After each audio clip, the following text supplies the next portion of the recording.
tónlistinni, en það Ósk Óskarsdóttir líka, hún öllu yngri en hefur samið lög við íslensk jólakvæði og gefið út. Ósk, það óvanalegt með sína fyrstu plötu að byrja á jólaplötu. Hvers vegna gerur það? Já, það vegna þess að ég hef verið með 3 til 4 tónlistarverkefni í gangi og þetta var tilbúið fyrst.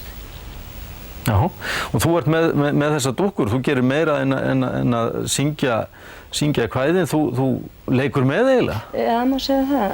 Já, Sunna Emanúelsdóttir, vinkona mín, hún býr til Grýlu og Leppalúða og Jólasveinana, gömlu, góðu, og hún var svo væn að lána mér brúðurnar sínar, þessar 2, Grýlu og Leppalúða. Hjálpa dúkkurnar þér við flutninginn? Já, maður fær þessa svona stemmingu í sig, betur. Stemningu segirðu, hvað ætlar að flytja fyrir okkur núna? Ég ætla að flytja Grýlukvæði eftir Jóhannes úr Köllum. Gjörðu svo vel. Og lagið eftir mig.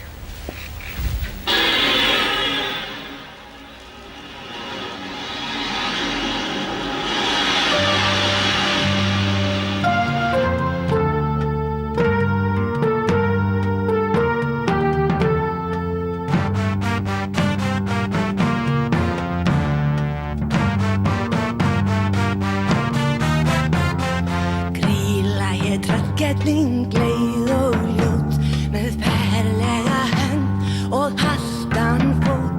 Í hömrunum bjó hún og horfði yfir sveit, var stundum mögur og stundum feit.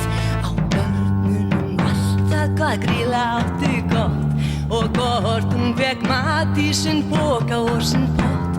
Ef góð voru börnin var Grýla svöng og rölaði ófagran sultarsöng.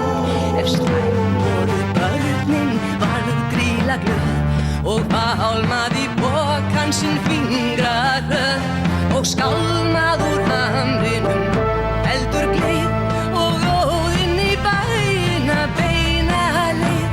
Þar tók hún hinn óþekku angarskinn og potaði þeim niður í pokann sinn og inn til sín aftur, svo hélt hún fljótt. Undir pottinu fuðraði fram á nótt, annað sem gerðist þar enginn veit.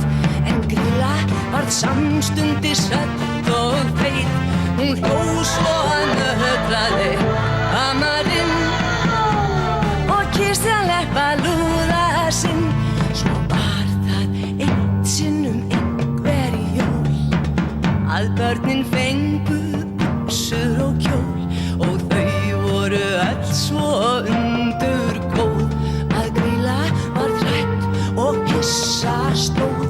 En við þetta lengi satt, í 14 daga hún fékk ei mat.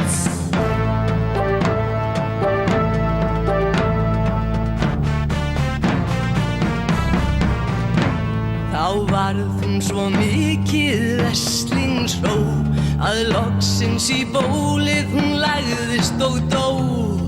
En Leppalúði við bólið beið og síðan fór hann þá sömu leið.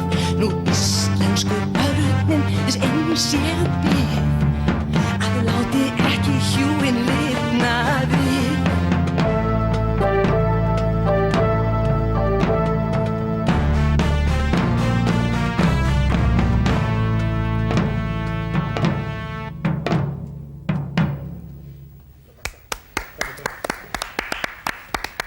Kæra þakkir fyrir þetta.